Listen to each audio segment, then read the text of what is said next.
que nos permitirá encontrarnos. Perpetual, donde perduran los vínculos.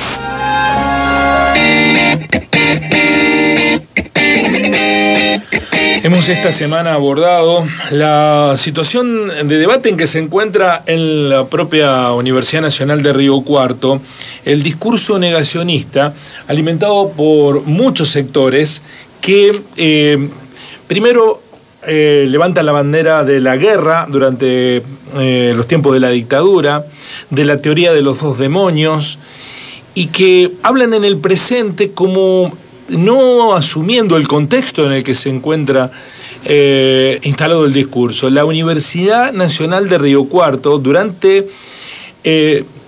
los meses previos a la dictadura y durante la dictadura, fue escenario de persecución, de desaparición de personas, de muerte de personas, pero da la impresión que muchos que hoy habitan el campus no lo recuerdan, lo han olvidado. Por eso, parte de la manera de inocular al negacionismo es recordar los episodios que no son tan lejanos en el tiempo,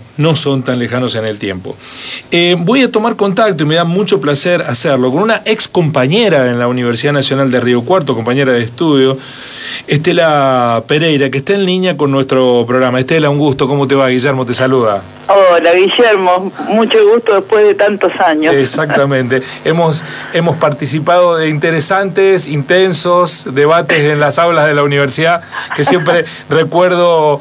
Yo miraba con admiración tu capacidad de polemista. No he cambiado mucho.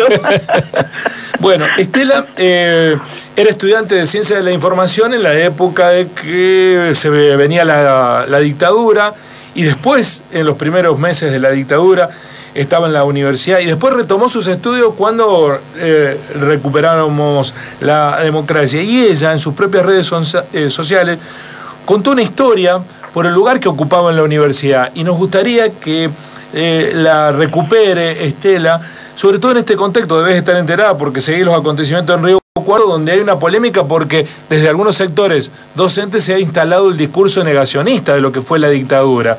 Y es esta tarea mínima que intentamos hacer de recordarles a algunos lo que pasó y lo que vos fuiste testigo en la propia universidad, Estela. Bueno, yo había entrado a trabajar en la universidad y bueno, en ese momento estaba en la rectoría, se llamaba el doctor Maestre, una cosa así, me parece que era el apellido del rector. Yo entré con 18 años, recibí la universidad, fue mi primer trabajo realmente, y en diciembre cumplí los 19, y al siguiente vino la dictadura, o sea que era muy joven cuando vi todo esto que vi y que conté. Lo que conté fue que yo tenía un jefe que venía de la época del doctor Maestre, que ya estaba ahí, era el jefe de despacho, que se llamaba Raúl Antonio Ponce. Este jefe era un militar retirado, no me acuerdo qué cargo tenía, pero sí me acuerdo que ya en épocas de dictadura fue ascendido a mayor, y él cambió el sello cuando lo ascendieron a mayor, pero fue en la época de la dictadura, eso estoy segura.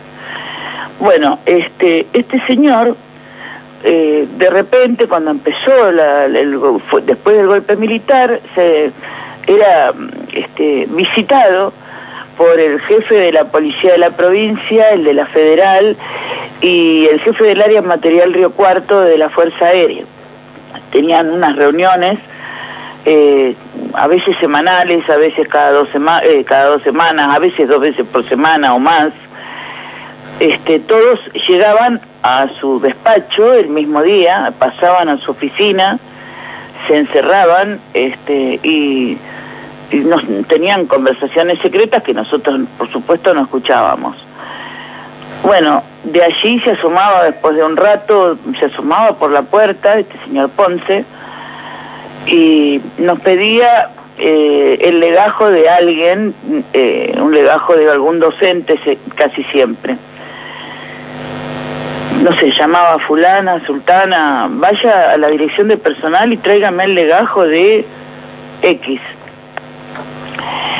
Después que llegaba la compañera o yo misma, que a veces me tocó a mí, con ese legajo se lo dábamos a él, volvía a cerrar la puerta y a mantener la reunión esa secreta y cerrada. Después de eso, se llevaban a esa persona, la pasaban a buscar, muchas veces la llevaron de la universidad, otras veces la fueron a buscar a la casa de esa gente y se la llevaban. Muchos matrimonios, porque en esa época la universidad era muy joven, tenía 5 años más o menos de antigüedad, no era mucho, y entonces la mayoría de los docentes venían de afuera y se radicaban en Río Cuarto, la mayoría, no todos, pero un alto porcentaje. Entonces eran parejas, eran matrimonios que venían a trabajar a Río Cuarto y que los dos se desempeñaban como profesores de la universidad, así que cuando se los llevaban, muchas veces se los llevaban en pareja, como el caso de la doctora y el doctor Silver. Bueno, ese caso no lo voy a contar ahora, pero sí voy a contar lo que ustedes leyeron en mi Facebook. Perdón, Estela, te interrumpo un segundito, para que tengamos conciencia de lo que pasaba. Plena dictadura, se reunían en la universidad los jefes de la policía provincial y federal y además el jefe del área material, se reunían con esta autoridad universitaria y al final de la reunión pedían un legajo y a esa persona después venían y se la llevaban, digamos, desde la propia universidad, digamos, y al otro día aparecían en el diario publicados como que habían detenidos a subversivos. Sí, sí. Así se publicaba. Siempre eran subversivos. Sí, sí, sí, sí.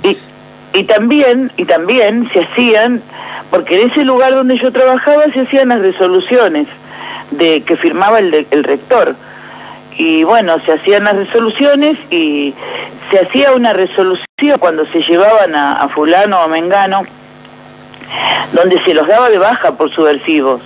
Y esa resolución la guardaba de manera secreta también este señor Ponce, y no se ponía en el libro donde se guardaban todas las resoluciones. Las resoluciones se numeraban a medida que las iba un lector y se guardaban en un libro de mayor, el número más alto, el más nuevo, iba arriba de todo. Cuando aparecían estas resoluciones dando de baja por subversivos a los profesores, se ponía un papel en el bibliorato que a mano nomás con el número de la resolución que iba para ese despido, y se ponía resolución reservada a mano. O sea que todos sabíamos que esa era una resolución de despido por subversión de fulano, mengano, sultano, todos los que se llevaron de la universidad o que eran trabajadores de la universidad y se los fueron a buscar a la casa. Ahora, Estela, después vos constatabas que esas personas ya no estaban más en la universidad, pero tampoco... Pero sí, claro, por supuesto. Se las llevaban, algunos desaparecían, otros terminaban presos declarados, y a otros los mataban, como el caso de Silver. Bueno, vos pones en tu posteo que Ponce, este militar que estaba metido dentro de la universidad, era un sádico. ¿Por qué lo calificás así, Estela? Y porque yo todas estas cosas, no solamente que las veía, sino que aparte, él venía a la mañana, yo no sé, la verdad que no termino de entender ahora que estoy más grande, y en aquel entonces yo estaba azorada, pero él venía y nos contaba, por ejemplo, que fulano o melgano lo habían torturado, que le habían hecho el submarino seco. Yo no sabía ni lo que era el submarino seco, que le habían hecho el submarino seco, que esto, que lo otro, y él nos semblanteaba. A medida que iba hablando, iba como paseando su mirada en cada rostro de todas nosotras, que yo supongo que estaríamos todas igual de aterradas. Nadie decía mucho de eso, ¿no? Nadie decía nada en general. Qué sé yo, quedábamos todas mudas escuchándolo al tipo, que lo contaba muy simpáticamente, como quien, no sé, habla del tiempo. Sí, él era así. para los que no están enterados, a lo mejor no saben de qué se trata el submarino seco, es poner una bolsa de nylon en la cabeza de una persona y dejarlo sin oxígeno. Así es. Estela, ¿y cuál fue tu límite? ¿Cuándo dijiste hasta acá, basta? Porque que eso era casi diario, semanal, que ocurría, marcar personas, buscar el legajo y al otro día desaparecieran. Así es. Bueno, mira, yo lo que cuento en Facebook no fue mi límite exactamente. Fue una de las tantas cosas que pasaron. Fue lo de que un día me pide que vaya a buscar el legajo de un profesor mío que se llamaba Amadeo Fiori. Bueno, Amadeo Fiori yo lo quería mucho, era un profesor mío de Ciencias de la Información, y a mí me agarró el ataque de caspa cuando vi eso. Yo dije, no, lo van a matar, porque nosotros sabíamos que se lo iban a llevar y no iba a aparecer cada vez que llamaban por alguien. Es decir, estábamos como, aparte de aterradas, resignadas a que eso era lo que estaba pasando, lo sabíamos, no es que no sabíamos. Porque hacíamos las resoluciones, porque las resoluciones del rector se escondían, sabíamos perfectamente, no es que no sabíamos. Bueno, la cuestión es que me pide el legajo de Amadeo, yo lo fui a buscar, y bueno, cuando venía de vuelta pensaba cómo solucionar esto y cómo hacer. Entonces cuando llegué a la oficina me pedí un permiso, le dije que estaba descompuesta, hice toda una actuación ahí. Y me retiré huyendo de la universidad, me fui a mi casa, le avisé al padre de mis hijos, en ese entonces yo estaba casada, recién casada, le digo que quiero ir a avisarle a Amadeo. Entonces él me dice, bueno, vamos, fuimos. Amadeo trabajaba en el diario La Calle, que estaba en una galería ahí al frente de la plaza, no me acuerdo el nombre de la galería, pero ahí cerca del Gran Hotel, estaba al lado del Gran Hotel, la galería. Europea. Y ahí, Europea. Esa, la Galería La Europea. Y ahí estaba la sede del diario La Calle. Entonces, bueno, Ángel, que así se llamaba mi ex esposo, se cruzó, le avisó y me dijo a mí, mira, vos quedate en la plaza, quedate de campana por las dudas, porque a vos ya te conocen. Porque a todo esto a mí me había empezado a seguir un tipo que era muy visible.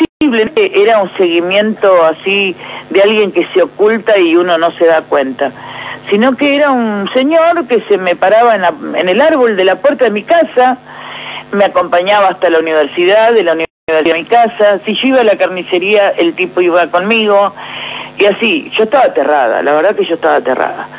Eso fue un tiempo, ni siquiera sé decirte, porque eso la verdad que yo no me acuerdo en qué fecha, en qué meses fue lo del tipo, pero digamos, todo eso sumaba para mi terror, ¿no? Entre lo que relataba Ponce, lo que nosotras veíamos, que se llevaban a la gente de la universidad,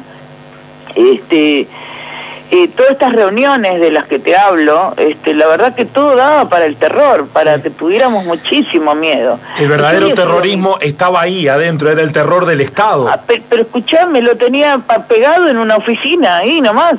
Aparte yo no era una idiota, yo había sido una militante política, había militado en el peronismo durante un tiempo, así que a mí no me pasaba desapercibido que pasaran los dos jefes de policía locales, el de la provincia, el de la federal y el del área material, todos al fondo ahí a reunirse con este sujeto.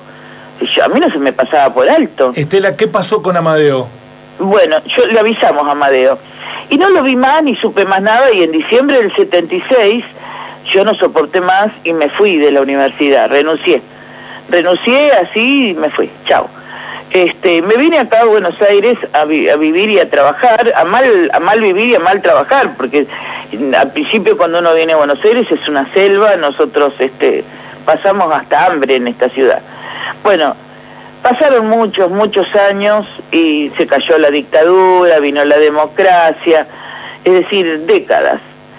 Y yo visitaba a mi mamá vivía en Río Cuarto en esa época, así que yo iba esporádicamente a visitar a mi mamá 2 o 3 días, y en una de esas visitas fui a ver y a encontrarme con una vieja amiga de la época de la universidad, con Analía Vincenti. Bueno, estuvimos todo el día. Entonces Analía me dice, mirá, Estelita, dice, a la noche estrenamos una obra en el teatro. Dice, ¿querés venir? Bueno, sí, le digo yo, encantada, qué sé yo. Bueno, la cosa es que a la noche fui a la obra, y me quedo cuando termina la obra para saludarle y decirle que a mí me había encantado y fascinado cómo actuaba y bla, bla, bla. Entonces ella me dice, che, dice, mira, nosotros vamos a ir a comer una pizza todos juntos. ¿Querés venir?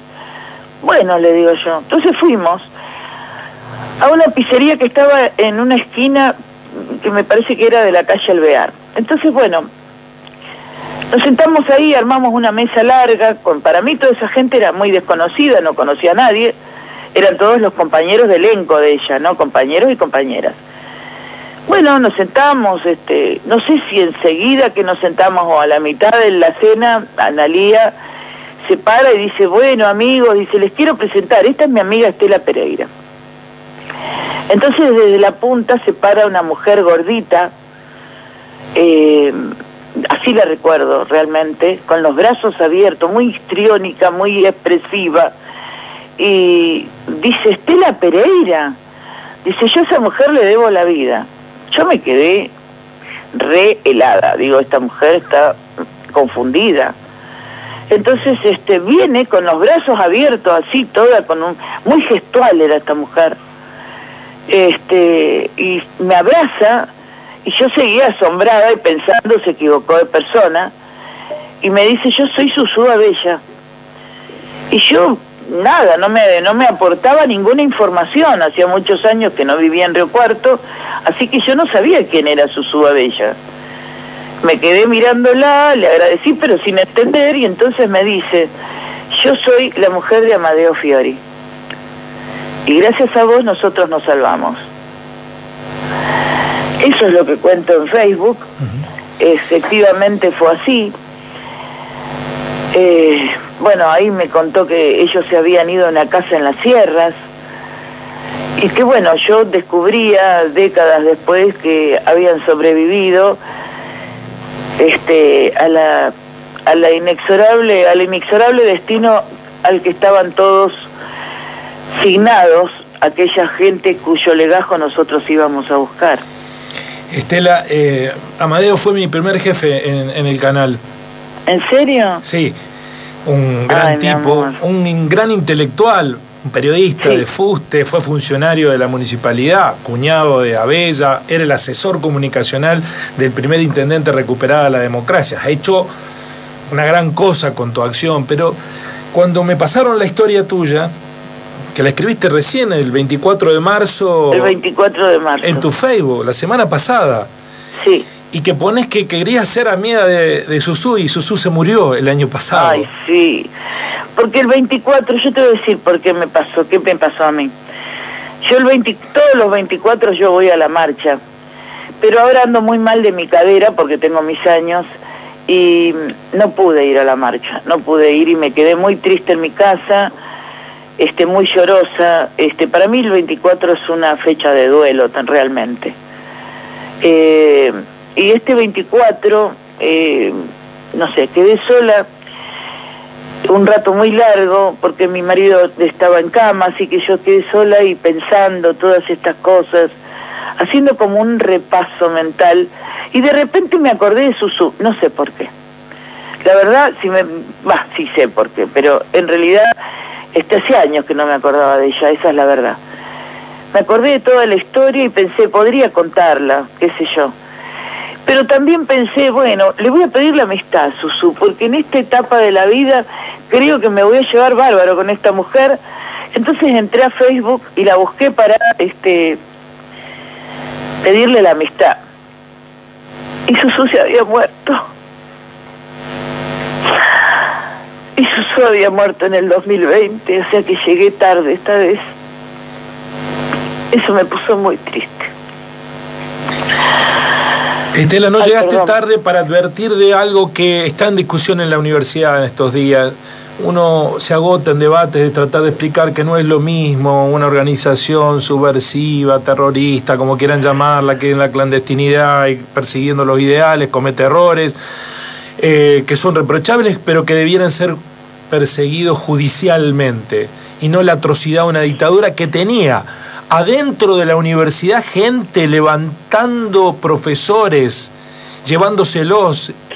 Están los hechos comprobados. Para los negacionistas de la universidad es necesario hacer una galería de atrocidades que se cometieron acá, en el campo de nuestra universidad, una universidad que tenía 5 años de creación.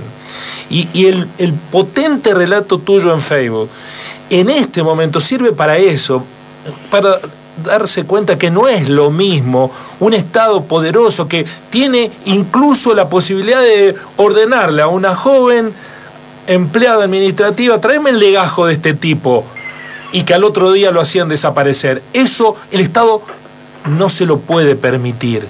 No lo podemos permitir ni siquiera que vuelva a repetir. Y creo que la potencia de tu historia es tremenda, Estela, y te lo agradezco, más allá de llevarme al borde de las lágrimas, porque además te conozco, nos conocemos mucho de la universidad y sé lo que has padecido y lo que debes haber sufrido, aquellas circunstancias que te las enterabas pared de por medio. Así es. Mira, yo hasta este 24 que empecé a repasar todo esto, mirá qué cosa rara, porque yo tengo 65 años ya, no soy una niña.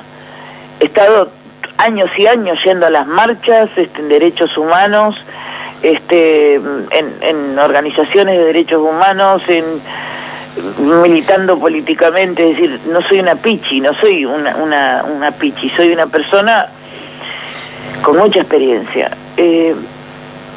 Recién este año, cuando empecé a repasar esto, y después de que escribí lo de Susú y Amadeo, me di cuenta, recién ahora, que todos estos años había ocultado muchas cosas, pero sin querer, sin proponérmelo, que esto tiene que haber sido tan choqueante para mí, que lo mantuve oculto. Por ejemplo, esto de Susú y Amadeo, lo de haberle avisado a Amadeo, no lo sabían ni mis hijos, se los acabo de contar en esta semana.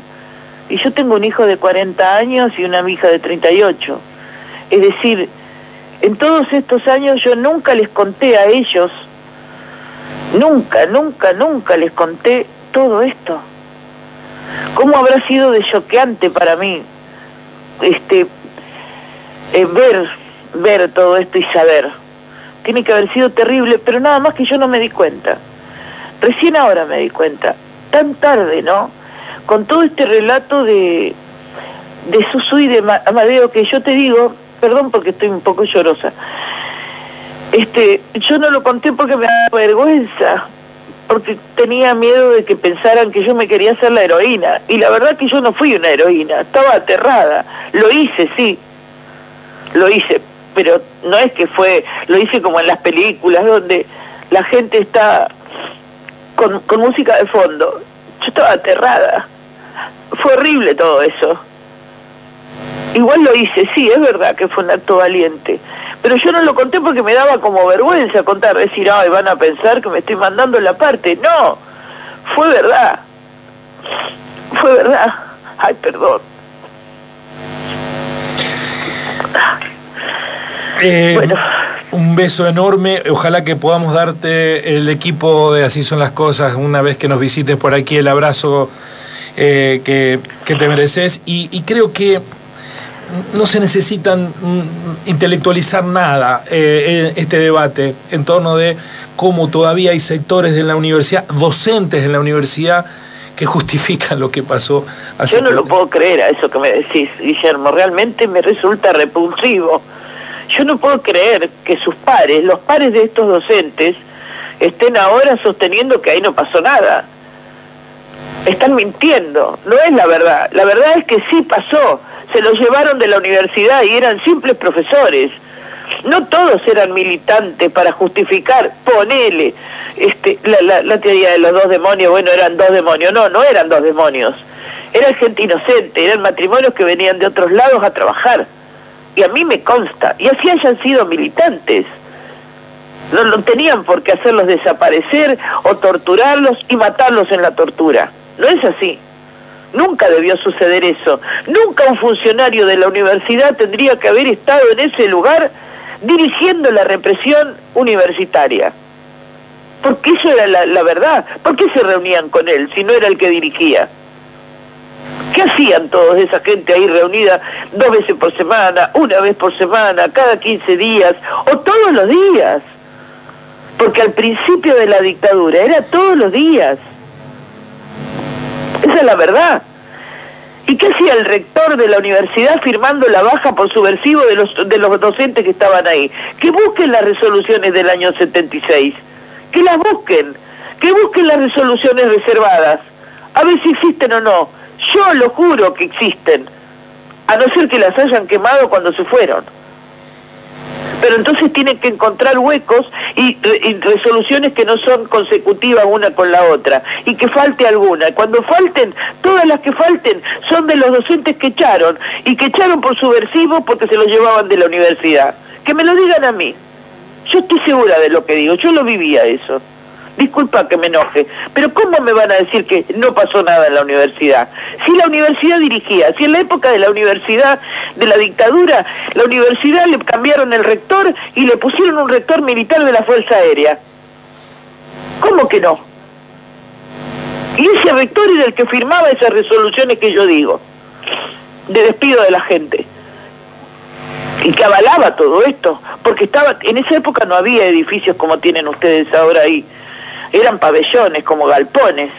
Bueno, en el pabellón del rectorado estábamos nosotros, estaba el rector en una punta con el secretario académico, y todos tenían su oficina en una punta, y en la otra punta estaba el despacho donde trabajábamos nosotros, y en la punta, en el extremo opuesto al rector, ahí estaba la oficina de Raúl Antonio Ponce. Yo no miento, puedo hasta hacer un dibujo de cómo era eso. Estela, muchísimas gracias por el testimonio. Estaba recordando, pasamos un tema de Jorge Drexler que se llama La guerrilla de la concordia, días pasados.